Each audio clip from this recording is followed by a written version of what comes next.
There are a ton of ways you can screw up your Dynasty League. The worst time to make mistakes is in your Dynasty startup. Yet, we still see a lot of Dynasty players making these very easy, simple rookie mistakes. Some of these mistakes can take years to recover from and or launch you into an immediate, unintentional rebuild. But before we get into it, as always, I do hope you all enjoy the video. Please leave a like if you do. Comment down below your thoughts on the video itself. Let us know some mistakes that you've made in your Dynasty startup drafts and what mistakes you are never going to make again. And if you need more help with your next Dynasty startup draft, be sure to check out the pinned comment in the YouTube description box below for details pertaining to our startup draft guide that is now available at payhip.com/Dynasty Rewind, as well as other videos geared to help you win your Dynasty startup draft. With all that said, let's get right to the content you came for. I'm going to kick it off right away here. I absolutely hate when I hear people say, it's okay you drafted early because you got your guy.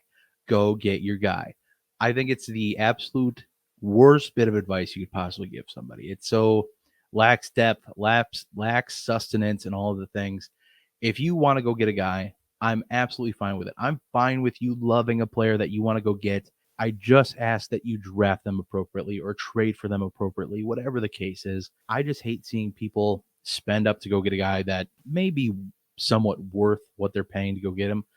But when ADP suggests so much where you can get him a handful of picks later, I'm not actually that opposed to drafting over a couple handful of picks, but just don't lose the get your guy mentality, because so often I think it's just it's like a gateway drug where you do it once, you start reaching out a little bit, and then you just do it all the time. And then you just keep reaching and you keep reaching, and then you end up just losing out on a ton of value, more than just this one guy. So I say nip it in the butt.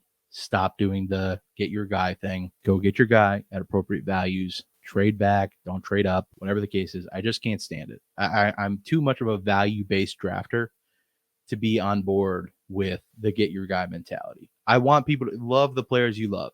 I get it. I can respect it. But you don't have to love their value. You don't have to reach for them. Just take the value where it's given. That's all I ask. Zach, I'd love to hear your thoughts on this if you have anything else to add. I'm going to talk about this, and I'll just transition this into the next point, is Sure. Because this is what you're talking about, is getting your guy typically involves overdrafting a player's ADP, right? So it definitely falls in line with what you're saying. If a player's ADP is lower than where you're selecting, you can take either a better value pick, Bob, or you can look to get that player closer to their ADP. And this is again, this seems a little trivial, but it's not so incremental, this one thing. But when you add this to all the other things we talk about in mistakes or things to avoid or things to do, when these things add up, they make you all that much better. And that's what the important takeaway here is. Like, if you like someone, great, but don't take Dallas Goedert in the 4th round. Make sure you take Dallas Goedert more appropriately to where he's supposed to be selected. This is totally just a hypothetical situation, but one that I hope helps you figure it out. So don't overdraft a player's ADP because you're that much in love with him. Do not be emotional about these decisions, Bob. I think you touch on a great point there, bringing up the fact of, just drafting appropriately. Just, you don't have to reach on a guy. And again, it boils down to being that mix-in of all the other mistakes you can make. And then on top of, once you do it once, it's just that much easier to do next time, and that much easier to do next time. Trade back a few picks, whatever you have to do to get a more appropriate value, a fair value. Do that. The next mistake I have on the board is drafting unproven upside over proven, less sexy veterans. The common case this last offseason was drafting routinely Kadarius Toney over Amari Cooper in startup drafts. While I agree that there was a bit of hype around Kadarius Toney in his rookie season and things like that, there is no justification for what Amari Cooper ended up being last season, regardless. And throughout the entirety of last season, Amari Cooper was more valuable and far more proven over the course of his career, even taking away last season. Amari Cooper has always been a reasonable asset, far better than what we can probably realistically expect from Kadarius Toney at this point.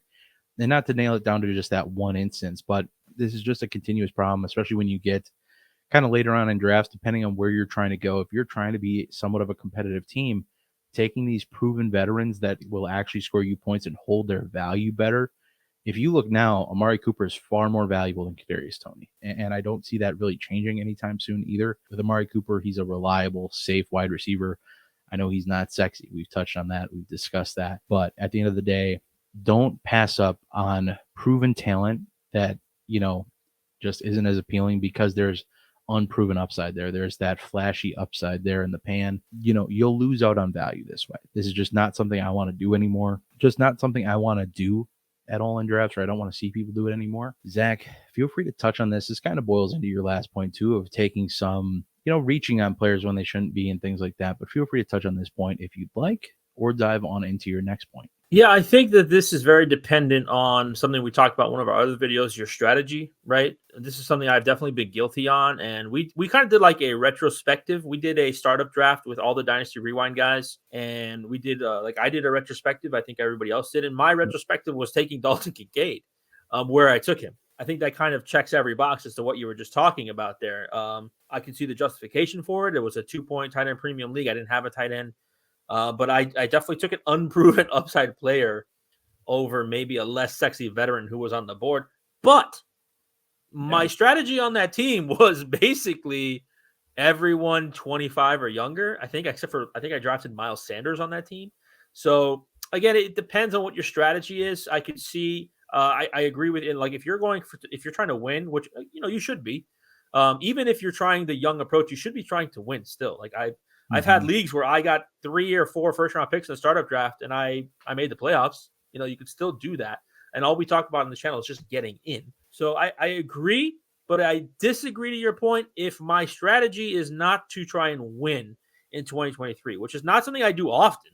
I don't just tank the startup draft often. It's like I said, I try to do one of every different type of strategy. Definitely, if you're, especially this is easy in the middle rounds, 5 through 10, very easy to do this. Very easy to take, like, I don't know, a Zay Flowers over maybe like a Brandon Cooks or an Amari Cooper. Like you said, it's very easy to do that because you're just like, I know what Brandon Cooks, I know what Amari Cooper is.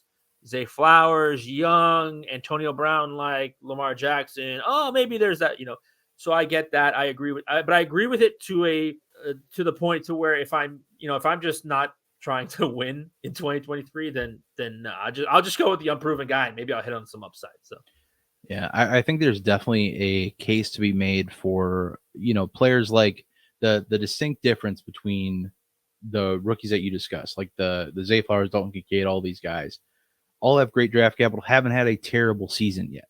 Like Kadarius Toney had already come off of his rookie season that previous year and was a far less proven talent.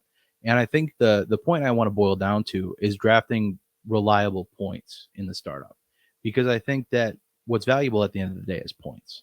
And if you have a player that's just going to be scoring you reliable points, that's just over time going to be more valuable than the upside of another player, especially when that upside kind of runs out, like I think it has with Kadarius Toney.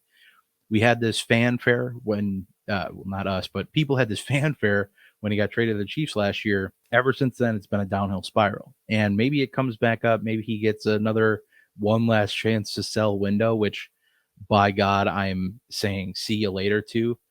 But at that point, like I said, I think maybe not the specific scenario. I think the scenarios you brought up are, having Zay Flowers in mind, having a Dalton Kincaid in mind. I think those are very different conversations. But I agree that there's probably some context there as well. But I definitely, I can see the argument for those players. What I can't see is players that just are really all upside. Like those players' values still have a pretty good floor because of where they were drafted this year, where they were drafted in rookie drafts this year. Look at a guy like Treylon Burks, who did not have a good season last year, but was still highly drafted and highly touted. Very different from the just awkward, rough situation that Kadarius Toney was, a guy with red flags and things like that, that just really is, has boiled down to being all upside at this point and not much else. And we'll see if that ever happens. But at the end of the day, I think that my main point is I want to take points home from the startup draft and not just a big old bag of upside. That's what I want to avoid. I think I want to, even if I'm a team that's not quote unquote looking to repeat this or compete this year, I think I'd look to take an Amari Cooper because I feel like at some point I'm going to get a better value return because I think he's going to be somebody who's performing as a mid wide receiver 2 at worst most weeks, and somebody who has some big play upside, some big game upside rather. That is all I have in rebuttal to that. Zach, why don't you touch on your next point? Love this point. Couldn't agree more. We touched on it in a previous video, but dive on in anyway, because it's still a very good point worth telling. Yeah, some of these points are going to kind of overlap, but Sure. the main point here is, and I think most of us play our Dynasty Fantasy Football on the Sleeper app, and this can apply on any app, is just do not trust your app's ADP, because a lot of times it's not reactionary. It's not as reactionary as some of these websites that we use as even our own personal rankings on our, if you're part of our Discord and Patreon group, where we are updating these things constantly to change with the times. If a player is suspended, if a player has a legal issue, if a player gets hurt, rankings change, things change at the drop of a hat, and these apps don't do it that frequently. So it's very important to not just look at an app's ADP, and in the situation Sleeper. And we can boil this down to, look, I think the first typically 3-4 rounds, the ADP is pretty good. But then we get into for example, in recent months, like Joe Mixon's there, the ADP of 60. Like, no, no. Alvin Kamara's there, Joe Mixon's there, Dalvin Cook's there, Kareem Hunt's there. Like, that's not appropriate ADP. And some of these websites have their ADP updated because they've received that information one way or another. So just be mindful of it. We definitely talked about this in another app of just going through your app's ADP and where can you take advantage of that. But at the same time, for your selections only, do not rely on that ADP solely to be the way that you draft and the players that you draft in that order, because it could be wrong. And this is just, checking out other sites, and that doesn't take that long either. So 100%. I agree. And you know what it stands for? Average draft position. We don't want to be average here. We want to be above average. We want to be a cut above as much as we can. And I think absolutely, having a trusted ADP resource or just something that you can work off of, just different from the app you're on, because it just gives you that much more variety of where you can kind of maybe see a range of where players are going and things like that. And you can kind of have a, once you get into a certain area, maybe you're targeting a guy and you're like, oh man, his, ADP here is a lot earlier than it is on this app. And, you never know. He might go a little earlier. You might have to adjust your positioning a little bit to try to get that player a little earlier if it lines up with your rankings so that you're not reaching and things like that. So it might just be one other way to just kind of keep things in perspective and have a better preparation in place and avoiding that mistake in general. Big point here that I think a lot of people face when it comes to drafting in their dynasty startup drafts is drafting to fill a lineup as opposed to the best player available versus the best value available. Take your pick. Once you look at the board and how boards shake out, especially when you start implementing tier rankings, once you get to that point of having an understanding that players' values are just in this gauge or whatever the case is, and then you're looking at, well, this whole tier is wide receivers and tight ends and quarterbacks, but I really need a running back.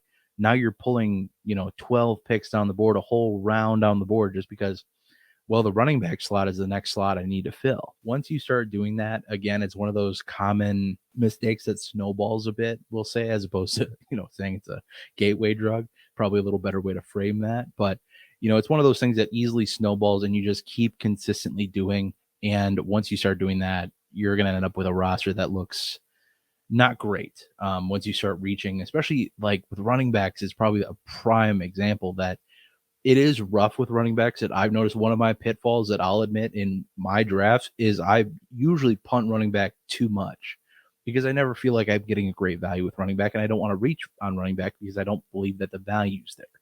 And then when I navigate a trade down, sometimes the running back I was hoping to get just isn't there anymore, something like that. Either which way, drafting to fill that lineup as opposed to taking the best player available, the best value available. And when I say best value available, that's kind of, I don't know if that's a super talked about phrase at all, but just whoever is the most valued asset that's left on the board as when it comes to the market value is what I'm talking about in that case. And the reasoning for that is to, once you make that draft selection, as opposed to just drafting to fill your lineup and reaching down the board and just taking a value hit dramatically from drafting a round down the board, whatever the case may be, you can then take that player or another asset that you've used to pad another room, whether it be wide receiver, tight end, or quarterback, and then you can trade to fill that need more adequately at fair value later. That's the ultimate goal. That's the ultimate way to do that. But if you just neglect the whole concept, that's another way to end up probably in the middle, but possibly in a worse, unintentional, bad situation as a team in general. Zach, feel free to touch on this point or dive into your next one. I mean, I just admitted to doing this, right? Yeah. And it's my biggest regret when I looked in hindsight at the draft. In this retrospective video, we were asked what is our biggest mistake or regret with our draft. And for me, it was doing that, drafting to fill a need. I definitely believe in best player available, depending on the start size of the league, start 8, start 10, start 11. Sure. I definitely believe in best player available to a certain point. And then I believe in best value available, Sure. which you've covered both. And that was my biggest mistake with our startup draft that we did for our Dynasty Rewind, like employee crew or whatever it was, where I drafted Dalton Kincaid in the 5th round of a startup, I think it was, or 6th round. Right. While we all love Dalton Kincaid, and it is a 2-point tight end premium league, that's definitely drafting to fill a lineup. Yeah. And I probably missed out on some really good value. And I think I pointed it out in that retrospective. I can't agree more with this. It's something you don't realize till you're done with the draft because you feel so good about him. Oh, I got Dalton Kincaid. Let's go, And then you look back and you're like, damn, I drafted Dalton Kincaid in the 5th round. What am I doing? I think it was the 5th round, but I think it was the last pick in the 5th round, if it makes it any better. I definitely do not believe Dalton Kincaid is a top, 60 player still yet. He hasn't even played a snap in the NFL. Yeah. So, I can't. I mean, he's going 9th, 10th in rookie drafts. So I don't think he's a top 50, 60 player in the NFL just yet. So no, not yet. Definitely agree with this point. You have to be very careful with this because, like I said, you do not realize it in the moment. You don't realize. Oh, true. I got this. I got Jahmyr Gibbs. But you could have gotten Rachaad White 8 rounds later, something like right. that. I love this point. It's great. It's dangerous, and it's not something that you see in the moment either. This one is going to be interesting because I think some people are going to get angry at this. We have people in our own startup drafts that we've done, Bob, that do this, and I completely disagree with it. If let's hypothetically say you are picking at the 5th spot, or let's say 101, and then the wrap around the 212, whatever it is. If you only select in your allotted draft spots, because it says one of two things. I come to Dynasty Fantasy Football to be a part of a community. I embrace that community. I talk about it all the time. Talk to your league mates, get to know them. It's the psychological aspect that you're trying to tap into here. But it's true. I have some great friendships with people I've never met before in real life. So this means one of two things. Either A, you are so off the spectrum in trades that nothing can be done, and you will never move out of your draft spot because it's win egregiously a trade or no trade at all, or you are not there to be a part of the communal aspect of this Dynasty Fantasy Football that we're trying to do. And basically, when I see somebody in a startup draft, Bob, who has made all their selections, has added no draft picks, didn't move up, didn't move down, this is a person I am intending to never hear from the entire year. They will not be a part of the league. They will not respond to trades. They will fill their lineup Sunday morning at 11:59 or whatever time it is before kickoff in your time zone.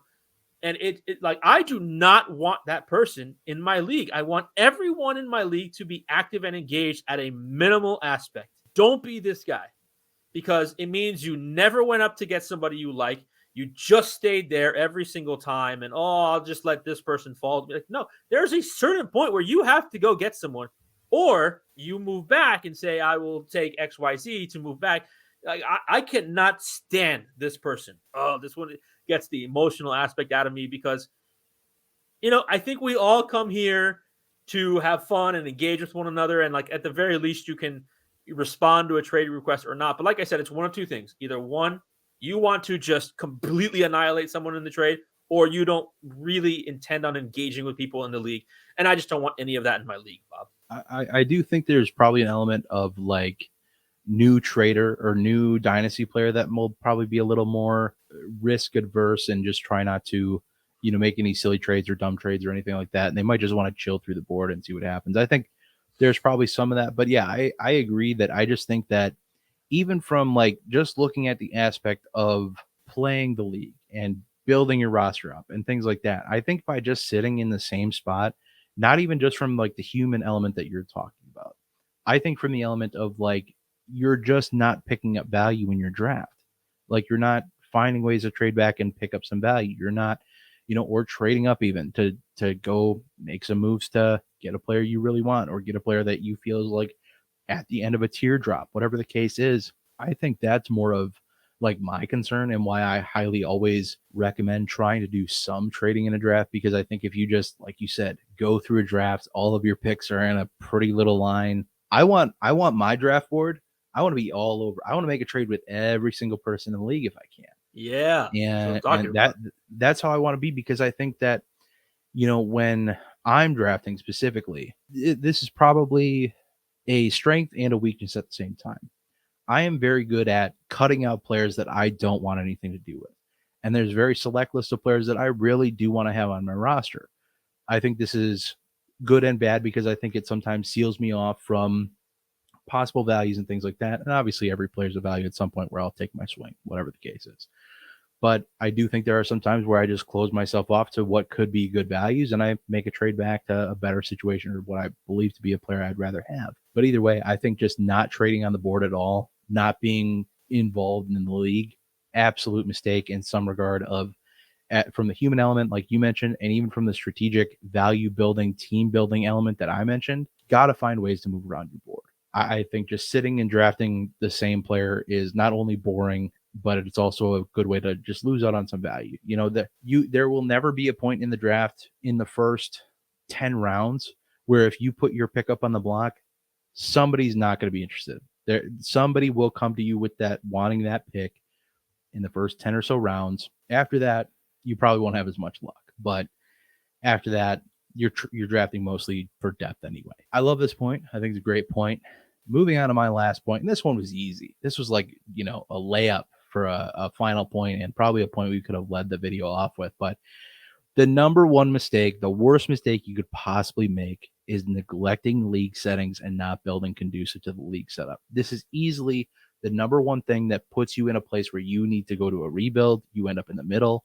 You're not going to be a competitive team. If you don't do the bare minimum of this and pay attention to your league settings, like we talked about at the beginning of the last video, you are going to be a bottom feeder of a team or you're going to be in the middle. There is a 0% chance that you will luck your way into a top competitive role in this league unless you're able to, maneuver picks very quickly and move off of players very quickly.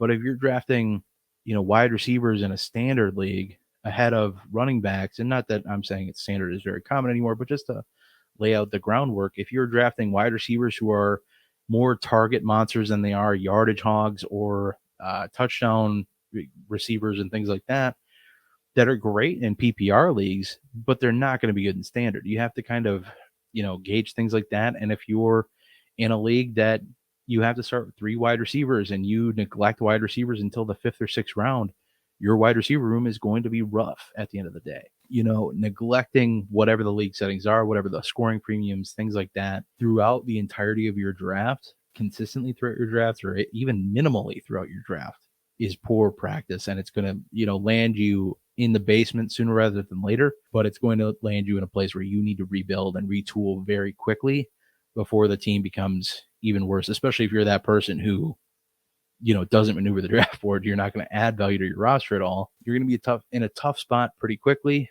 But Zach, feel free to touch on this. I know you are big on this too, as big as I am on this point. So feel free to touch on this as well. Yeah, this is one I would say in my earlier days of Dynasty, I definitely did not pay attention to league settings, and something I'm probably still paying for as of this moment. But you got to take all that information in right away, even before you join the league. The start size, the scoring systems. There are some leagues with funky scorings, and how does that? I'm in leagues where running backs get points for carries. They get points for first downs. Those are things that can change the ebb and flow of the draft board. And you need to be aware of that because why is everybody taking running back? What is going on? Right. So there's certain things where you need to be aware of what's happening before you're left with Jerick McKinnon as your running back because running backs were flying off the board. So that's just a crazy hypothetical, but situations that have transpired where you need to understand everything. It's very, very technical here in terms of the leagues, not only the settings, but the scorings, and the biggest one to me is how is the draft order determined? Sure. Yeah. Because if I'm setting myself up in a startup to have high draft picks next year, I better not have points on this team if draft order is max PF, right? Yeah. So maybe in that case, I take higher upside players who may not score points. Maybe Kendra Miller, maybe Dalton Kincaid, maybe Jonathan Mingo. They might not score points this year, which will put me in line for a higher draft pick. You need to have all the information beforehand. That includes how does draft order get determined? That includes scoring. That includes start size. That includes taxi size. Everything is important to have beforehand because it sucks when you finish the draft and you find out something you didn't know, right? You're like, Yeah. oh, 2 point per reception for tight ends. Crap. you know, now it's going to be really hard to trade for one. And I've got Njoku as my tight end one. Not a good situation. So great point. Love it. And make sure that if this is something that you're struggling with, that you get the all-encompassing information here, not just, oh, what's the quarterback scoring? No, get it all beforehand. Like I said before, this boils down to one of the biggest reasons teams need to rebuild. And this is one of the first things we talk about when we talk about rebuilding is that you need to start. Most of the reason why you need to rebuild is either your team got old and you weren't actively doing anything about it along the way to kind of keep your team young still, or you just didn't build right from the start. And now you need to build conducive to league settings and scorings and things like that, because it is a good way to, again, put yourself in a hole right off the rip, and putting yourself in a hole right off the rip that you didn't intend to. Very different from making the moves to punt year one and things like that. You lose out on so much value. This is something that, like you mentioned, is that a mistake you made a while ago when you were starting up a league, and you're still paying for it to a degree. This is a mistake that will have long-reaching consequences. Avoid it from the jump. Make sure you're building appropriately from the jump. Draft the best dynasty team possible, conducive to the league scoring settings that you're given, and know those scorings and how they impact the players that you're drafting and the roster formatting you're creating. Well, that is it for the video today. I do hope you all enjoyed. Please leave a like if you did. Comment down below your thoughts on the video itself. What mistakes are you guilty of making that we've discussed in this video today? And what are some other mistakes you believe dynasty players should avoid? As I mentioned earlier, if you need more help when it comes to winning your dynasty startup draft, check out the pinned comment below, the YouTube description box below, for more details on how to get one of our startup draft guides through payhip.com/Dynasty Rewind and other videos that can help you win that startup. You don't need to lose a startup draft ever again. And if you enjoyed this video, not only should you like the video, but you should check out the playlist on your screen right here, where we dive into a ton of dynasty strategies and ways to win your league strategically and not just discuss player values. But hey, that's going to be it for us today. We will see y'all in the next one. But until then, I hope that y'all have a good one.